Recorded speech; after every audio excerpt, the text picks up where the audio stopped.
Good morning and welcome to another episode of Cloud Talk Live. So glad that you're here with us today.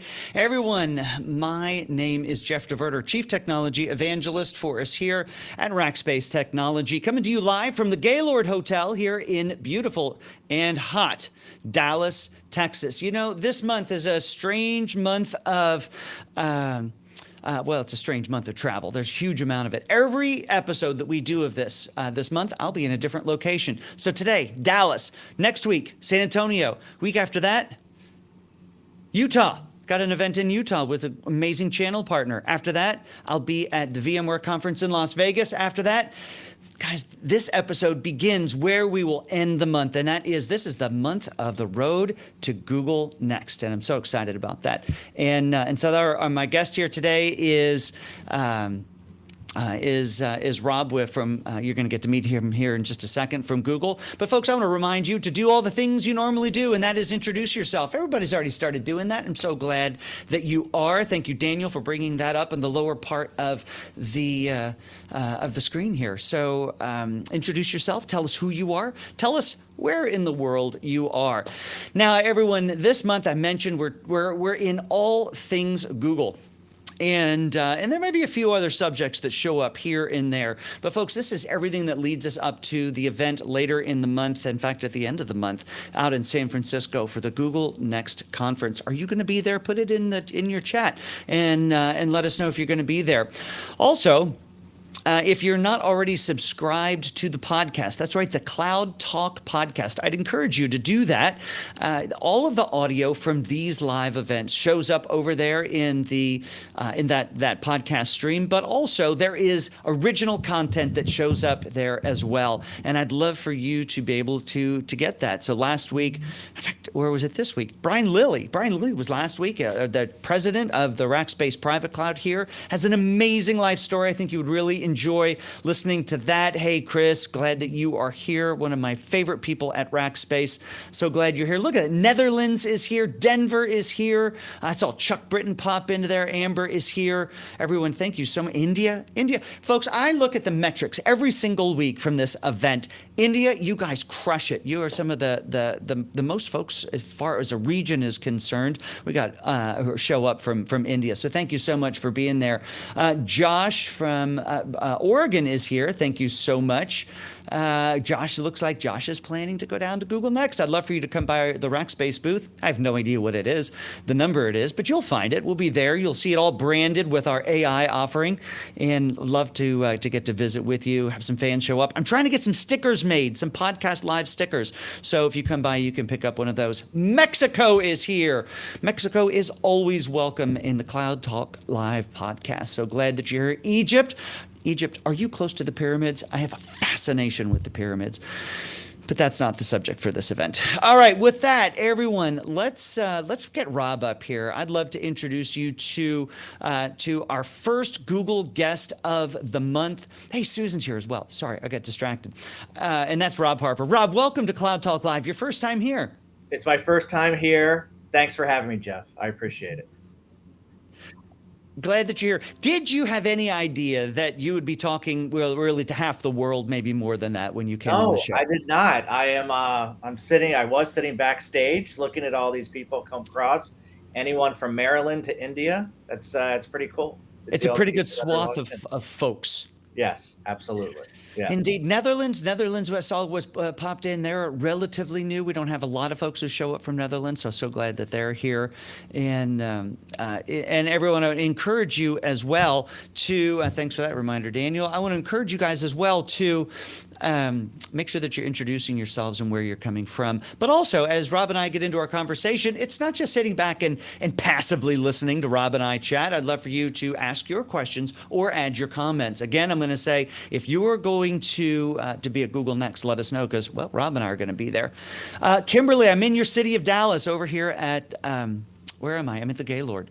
At a channel event. So Rob, we've got a lot to talk about. We're going to get into a lot of the cool tech coming from and happening right now at in and around what's happening at Google, especially in the AI space. Everybody's interested in that. Yeah. But I'm a little distracted at the moment by the sneakers on the wall. For somebody to enjoy sneakers is one thing. For somebody to mount them on the wall is another thing. And I think we got to push pause and let us know what's going on with the sneaker excitement. Yeah. So let me explain. First of all, I live in Raleigh, North Carolina, right? And if you live in the state of North Carolina, let alone Raleigh, if you don't appreciate college basketball, they kick you out of the state. I mean, that's literally what happens. And That's so, why I'm not allowed to live there. yeah, huge college basketball fan and huge Michael Jordan fan. And the sneakers that are red, black, and white, those are original AJ1s. And some of you may have seen the movie Air. Those are the originals. Those are mine from middle school. And, quick story, I remember when I bought those were $65. And my parents said, there is no way we are going to pay $65 for a pair of shoes, which nowadays is nothing. Right. They said, if you want them, you got to save up. So mowed lawns and found a place called Interstate Mall that had them for $62.50. So I got to save a little bit and bought them, put them on. I was so proud of them, wore them to basketball practice. And Coach Wallace said, those are the most disgusting shoes I've ever seen. You can't wear Classic those. Coach Wallace. Yeah, they don't match our uniform. And so I just wore them for pickup. And but I've held on to them ever since. I think just because I was so proud that this was really the first thing that I bought, and also because I love Michael Jordan. Then those up above, the Carolina blue. And as you can see, I'm wearing Carolina blue. Yeah. Those are golf shoes. Those are Air Jordan golf shoes. So he's got an affinity for golf, and those were made for the UNC golf team. I was lucky enough to get a pair, and I've never worn those. I've just kept them on the shelf. But that's who they were made for. That's pretty impressive. So somebody just commented as you were telling that. What do you think your original AJs are worth right now? You know what? I know you've looked. You had to have looked. So first of all, they look really good on a shelf, but they're disgusting. I think they might have black mold on them. I mean, they're pretty gross. However, I have had people offer me thousands of dollars for those that are sneakerheads. I don't have the original box. I don't have any of that stuff. But right, yeah, they even the disgusting, awful ones still go for thousands of dollars. It's crazy. I'll show you one last thing. Okay. Reach up. So these are obviously brand new. Yeah. But these are golf shoes.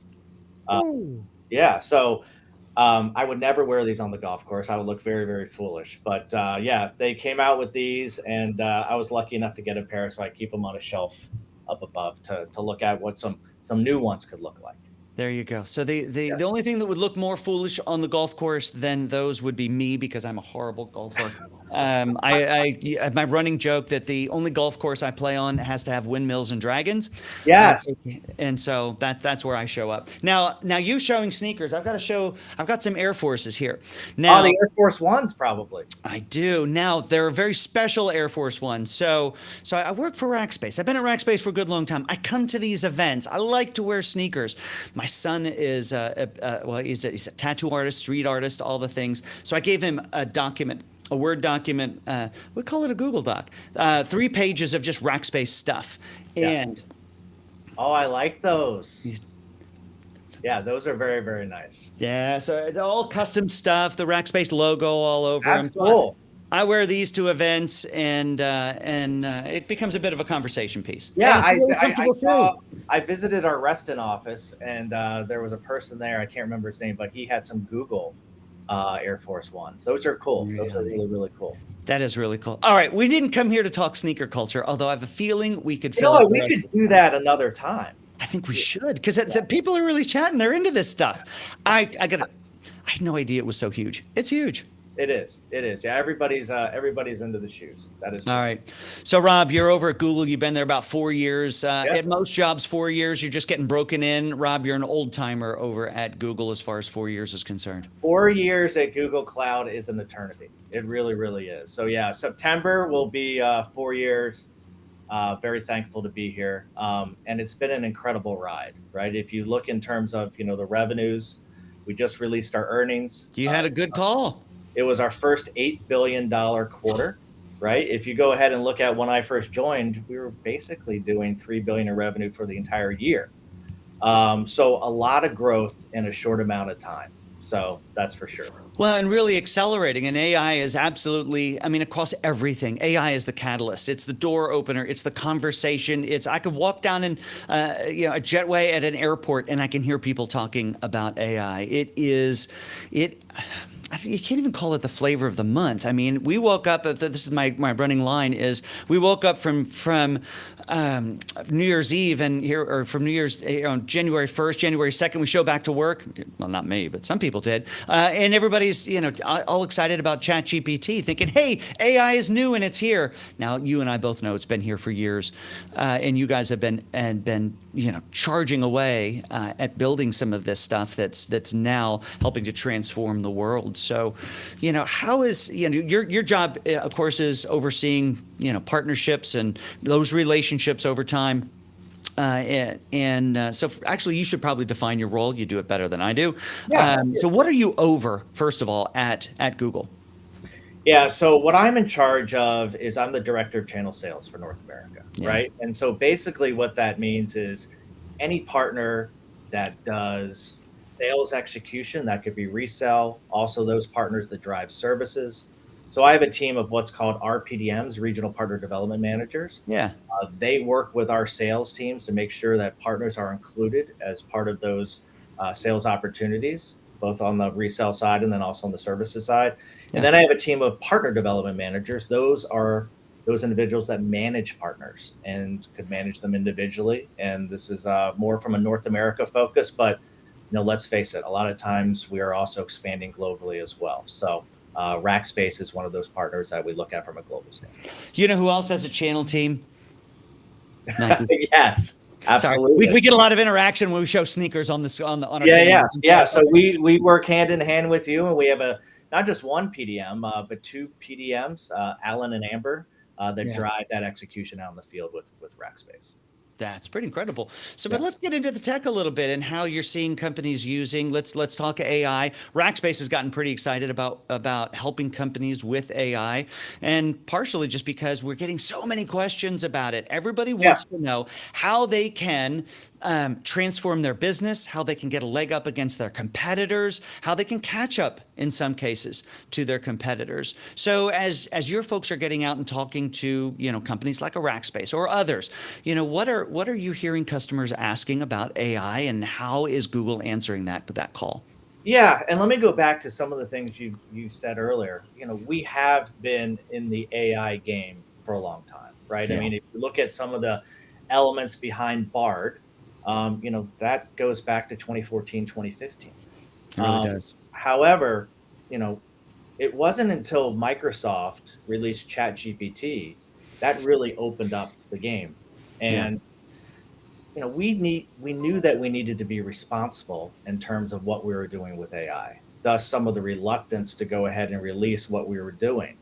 But of course, now with ChatGPT, we decided to go ahead and look internally and say, these are the elements that are going to release, both on the consumer side and then on the enterprise side. Yeah. If you look at what companies are wanting to do with AI, it's exactly what you said. How do we transform our business? How do we transform it quickly? How do we stay ahead of our competition, right? And, some of the press releases you've seen in terms of what we're doing, I mean, one was with Wendy's, right? And so, they want to transform in terms of how many customers can get in and out of drive-through much more easily and make it much more interactive. And so that's something we're working with Wendy's today, is to go ahead and revolutionize that entire experience of the drive-through. Some of it can be mission critical, right? If you look in terms of what we're doing around cancer research, being able to detect cancer even better and quicker than doctors that have been trained around this. And most recently was around skin cancer in terms of where we're able to go ahead and be able to identify. So these are just some of the things that you'll find out there.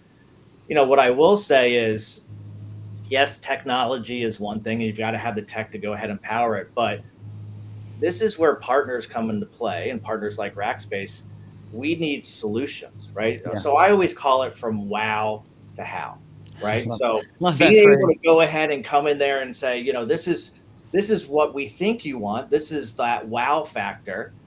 And customer will say, yeah, that's absolutely it. But how do we get there? And that's where a partner will go ahead and come into play to go ahead and deliver that true solution out there.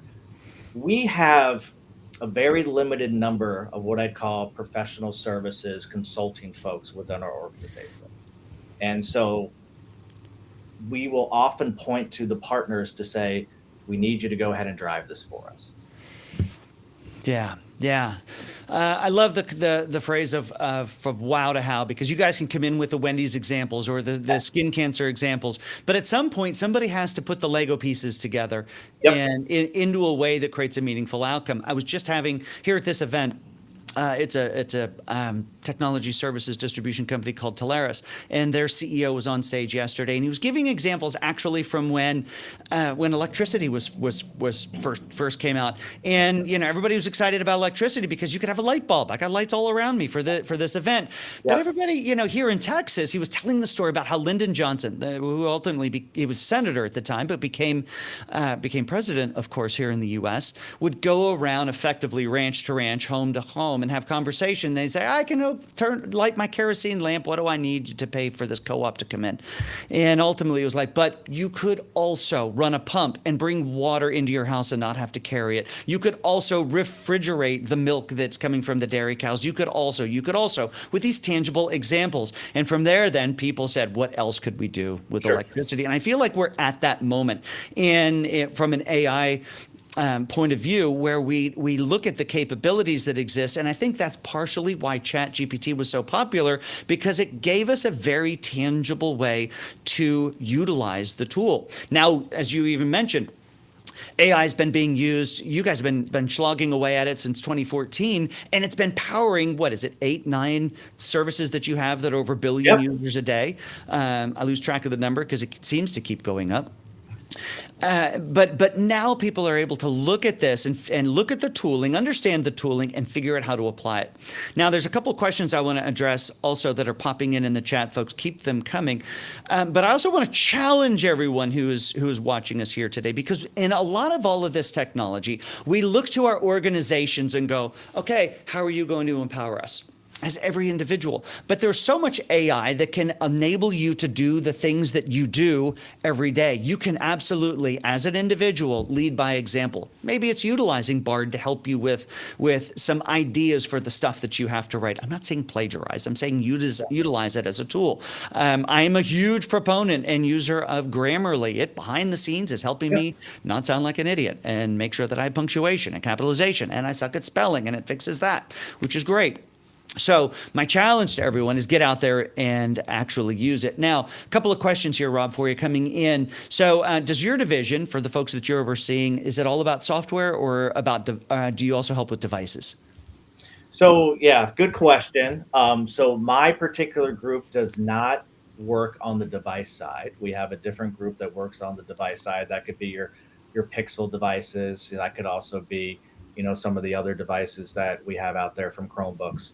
We only focus on software, and that software is everything around Google Cloud. Yeah. Some of that software, which you may not, think of, what was formerly known as Gmail, now Workspace, right? And so that is also some of the software that you find that fits within Google Cloud. And going back to the point that you made, a lot of AI you will find coming into our software coming forward. So we have a solution called Duet. That'll be something that you'll go ahead and start to see within Workspace starting in September. And so, just to give you an example, you start to type a new email. I'm going to go ahead and send it over to you, Jeff, and it will scan and say, hey, I see you've sent 10 emails to Jeff, and most of them have been around Air Jordan shoes. Do you want me to go ahead and start composing this for you with the context around Air Jordan? And so it'll be innovative in some of the things that you'll find out there. Things if you find within our Sheets product, right?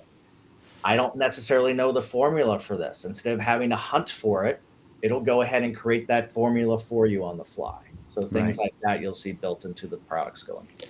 Now, I think a lot of folks at this point, they hear about the services that are watching the emails that you and I are sending back and forth to one another, and that kind of stuff can start to make people nervous. And there's been a lot of talk in the news and in and around, what is the end game? Where are things going with AI? And just this week, I think it was just this week, but your folks from Google, folks from Microsoft, folks from the OpenAI team, and Meta were all at the White House committing to safety, security, Yep. transparency in the space. Yeah, absolutely. And that's going back to what I said earlier. That's one of the reasons why we have not come out and released everything all at once, right? And so, we need to be very cautious in terms of how we release products and some of the services that are out there. That's something that we feel is extremely important, and will continue to feel is extremely important. So you won't see everything released at once. That's also why, if you look at Bard, it's still not 100% available everywhere. So again, Rob, keeping I really cautious, feel like making sure things are kept in check. this is the first time that I can think through, and I've been kind of struggling to come up with an example that would be different, where a software company has chosen to throttle their releases, not because the software wasn't ready, not because the technology wasn't ready, but because we weren't ready to deal with it in a lot of different ways, safely, securely, responsibly. Yes. But to allow emotional intelligence is wrong. Intelligence is wrong. There's another term in there. Well, I think you phrase it. Responsibility is key, and we just want to make sure that we're extremely responsible in the way that we look at it internally, and the way that we release it to our customers and the overall customer base. Yeah, so one of our regular watchers, listeners, is a lady I've known for forever. She's commenting in here, Susan Price, who is just amazing, and she's got a company here in San Antonio called Firecat Studios. But that's commenting here how her group is now helping to get out and help companies with their guardrails. And guardrails, I believe, is the perfect phrase, because you don't want a brick wall, you don't want to an open and no direction, but guardrails to help make sure that companies are using the tooling in an appropriate way. I think that's a great way to put it. Yeah, I think guardrails is a great way to put it. And again, we are also depending on our partners to go ahead and help inform us of what some of those guardrails are. Because let's face it, we can't be everywhere. And like I said, our professional services organization is super small. And so our partners are taking the technology like Rackspace and bringing it to customers to go ahead and figure out different use cases that we may not have thought of internally, and then also educate us around some of the guardrails that they're seeing out there with customers. Yeah, as Rackspace goes out and now has this offering, we call it FAIR, the Foundation for AI from Rackspace, to go out and help companies utilize it. We talk about having responsible use of AI, and we define what that means as when we say responsible AI, we've defined that to mean symbiotic, meaning we're talking about AI or the technology working with humans, not replacing humans, helping humans do their things better, making sure it is secure, and then also making sure that it is a sustainable solution. And we cover that in I think we've shared some of this stuff with you, Rob, but we talk about a process. We jumped right in, right? So that was something you shared with us a couple months ago when we said sign us up, right? Yeah, well, you guys are our key go to market partner with us. You actually kind of kicked us in the butt and said, we got some ideas, we can help you. Yeah, so we did a press release with you. I think it was a month ago now. Yeah. And so, around this exact subject matter, and we're happy to do it. Well, and the approach that we've taken, I love, and I hope it gets modeled elsewhere. It's not a bull in the china shop approach to it. It is it's iterative. We call it ideate, incubate, and industrialize. Let's first work through what do we think the great idea and plans are, and then how do we take that and build a POC around that, and then how do we industrialize that for use? Yeah. No, it's great. And the other thing I'd say is obviously AI is the biggest subject matter that we have out there. Yeah. However, there's a lot of other things that we obviously do with you and with our partners out there besides AI. Right. Things like, the other subject that I'd say, comes up a lot is, our marketplace. Mm. And this is, third-party ISVs, that want to go and take their solutions that are built on Google Cloud and go ahead and find a way to get it out to customers faster. And so that is something that is also something that's taking off with us, um, very much so right now. Well, and I think that's we talked earlier about the wow to how, and that's it's a great phrase, it's a great catchphrase, but it talks about everything in that use case. It sounds like everything then is a one-off kind of a situation. What do you want? We can build it for you, which, there are those situations out there. But I think where the power of the partnership really starts to show up across all of your partners is when they take their unique things that they do super well. AI is an example, there are others, and create services, offerings, pre-canned things that can be customized that can also be deployed at a pretty quick pace. Yeah, absolutely. And that's what we're trying to do going back to marketplace. Yeah. Right now it's a place that a software company and ISV can go ahead and help distribute and sell their product. Eventually, what we want to do is also enable it so you could have a consulting package, Mm. offer it on marketplace, and be able to go ahead and sell that. What I will say is from that wow to how is you go ahead and you show something, and the customer says, "That's it. That's what I want. How do I get there?" We all know that what they thought they initially wanted also changes 5 times, 6 times, right? And so it's Yeah. essence that change order process, but that's okay. At least you baked into that idea, and now you're starting the innovation from there and are able to go ahead and change it along the way as well. Right, right. Hey, Daniel, producer Daniel, pop up on the screen. We over at our Solve program, which all of this is a part of. It's our thought leadership program. We've got a couple of articles over there. Daniel's got one in healthcare talking about how we've helped some companies, how they create. Here it says AI is driving the value-based care revolution in healthcare. So this is not a sales thing, folks. It's education. So go check that out and see what that can do Yeah. for you there. And what I say, I gave the example around AI with healthcare. Healthcare is one of our number one verticals out there. Yeah. There was a press release that many of you may have seen recently. If you hadn't, it's around Epic. Hmm. And now Epic is something that runs on Google. We're finding a lot of the old VDI solutions, and Rackspace has worked with a lot of the old VDI solutions that are on Epic are wanting to move over to the cloud. Yeah. Hackensack Medical is actually one of those first that is going through that process right now. And of course, that introduces security, introduces AI, and that's a lot of consulting that we're going through with around that process also. Well, why I love AI, it's been a phrase for the morning, is because it is the catalyst. It's what's opening so many doors to transformation. I started my career in tech very much in and around the collaboration space, and all of that tech that we used for that, I really felt like I was walking around. Here's my solution. Now I have to convince you have a problem and need to use this stuff. But Yep. now with AI, people are like, I want to be able to do the thing. Well, you should be able to do the thing, but we've got to get your data correct at this before you can do a data services type of an offering. Your compute has to be in an appropriate space, and it gives people a reason to adopt some of this great technology, and in this case, great technology from Google.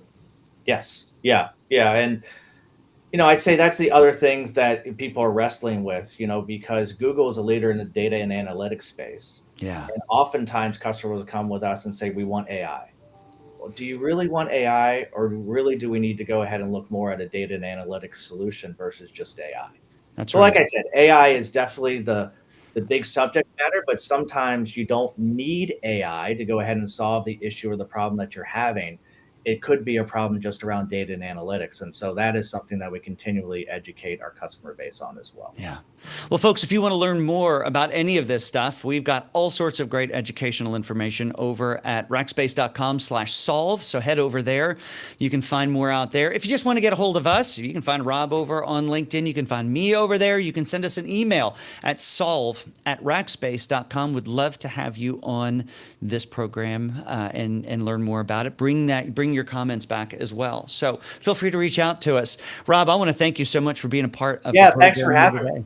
Yeah, I really appreciate it. And it was awesome to see so many people from around the world were able to attend. That's awesome. And so many sneaker lovers. That'll be the next show that we do. That's right. I mentioned to everybody before that I'm here at an event in Dallas and for a company called Teleris. Now, their VP over engineering for cloud, a guy named Colby, is going to be joining me next week, next Tuesday. I hope you'll be able to join that. I'll be back in San Antonio. He'll be back in Seattle, so he gets to do that call at 6:30 a.m. So feel free to join in with that and to continue really a conversation about how partners across the U.S.